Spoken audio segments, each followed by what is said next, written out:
Hi friends, வணக்கம். Welcome back to Tamil Mithran.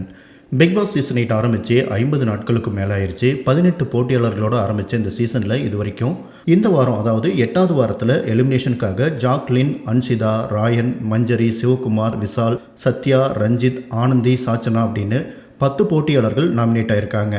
இது மட்டும் இல்லாமல் இந்த வாரம் டபுள் எவிக்ஷன் இருக்குது அப்படிங்கிற மாதிரியும் சொல்லிட்டு இருக்காங்க. இதில் சனிக்கிழமை, அதாவது இன்றைக்கி ஒரு போட்டியாளரும் நாளைக்கு ஒரு போட்டியாளரும் எலிமினேட் பண்ண பிக் பாஸ் தரப்பில் முடிவு பண்ணியிருக்காங்களாமா. அந்த வகையில் இன்றைக்கி எபிசோடில் சிவகுமார் எலிமினேட் ஆகியிருக்கிறதா தெரிய வந்திருக்கு. இது மட்டும் இல்லாமல் சாச்சனா சேவ் ஆகியிருக்காங்களாமா. இப்போ வரைக்கும் ஷூட் போயிட்டுருக்கிறதால நாளைக்கு ஒரு எலிமினேஷன் இருந்தால் அதில் ஆனந்தி எலிமினேட் ஆவாங்க அப்படின்னு சொல்லியிருக்காங்க. இந்த சீசனில் இன்னும் 7 வாரங்கள் இருக்கிற நிலையில் தற்போது 18 போட்டியாளர்கள் உள்ளே இருக்காங்க. கடைசி வாரம் 5 போட்டியாளர்கள் ஃபினாலே எபிசோடில் இருப்பாங்க. ஸோ 13 போட்டியாளர்களை 7 வாரங்களில் எலிமினேட் பண்ண போகிறாங்களா, அல்லது கடைசி வரைக்கும் சிங்கிள் எலிமினேஷனாக கொண்டு போய் ஃபினாலே எபிசோடில் 10க்கும் மேற்பட்ட போட்டியாளர்கள் இருக்க போகிறாங்களா அப்படிங்கிறத வெயிட் பண்ணி தான் நம்ம பார்க்கணும்.